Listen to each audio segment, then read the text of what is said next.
What's up, everybody? Jason back again on the Black Forest YouTube channel. Today I have a life-changing trick for you guys. Everybody that uses the replaceable coils, priming them all the time at the beginning. Sometimes you get them, sometimes you don't. Whether you're a newbie or experienced, this little trick that I'm about to show you guys is going to make your life so much easier. You're going to need a string. I just have a yo-yo string, doesn't matter what kind of string it is. Some scrap fabric, leather, something like that.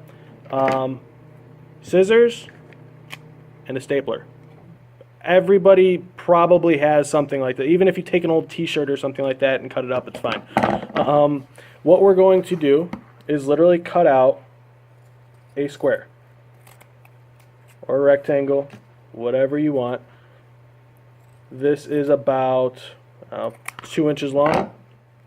And you're going to take it, and you're going to fold it over like that. And we're going to take the stapler and staple the ends together. Like so. So now you have this little pocket. What we have to do now that that's there is cut.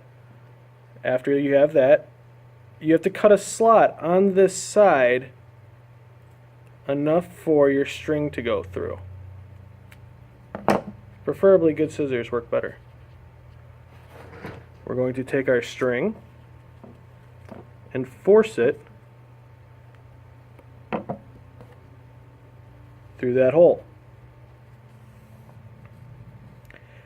And now your coil priming device is technically done, but I'm going to show you what this does. Say you're using an Atlantis coil.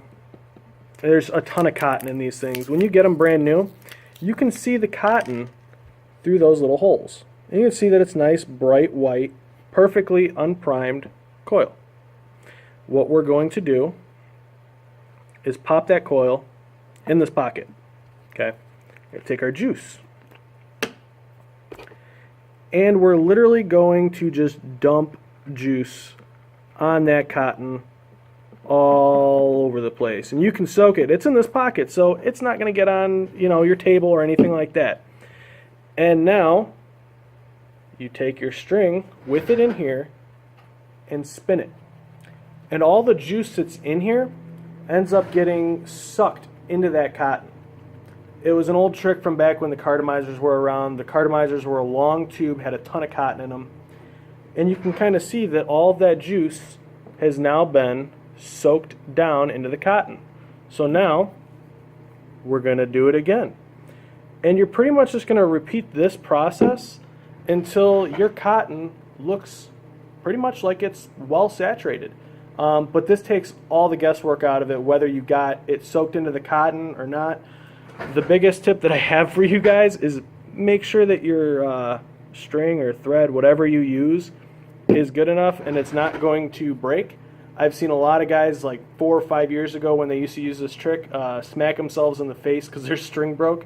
But yeah, so now I am sure as I look at these holes, it's kind of hard to see on the camera, but I can look at these holes and see that these are saturated. The cotton has gone, or the juice has gone all the way through the cotton. There's no more guesswork on whether it's good or not. And then I'll normally put a couple more drops on here, and this is ready to go in my device. I have no questions that it's primed good. I don't have to sit there and puff on the tank forever. This is going to be ready to go.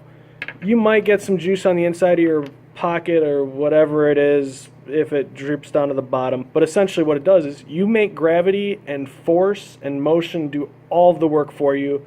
You can take that 5-10 minutes that people tell you to let your coil sit in the juice or doing it over and over and over again until it's done. You can take all that out and be done in a minute or two. It's super simple. So any replaceable coil that you have like this, you can do this too. And like I said, it's a life changer, especially if you're not priming it well enough and you're one of the people that burn their coils all the time. Try it.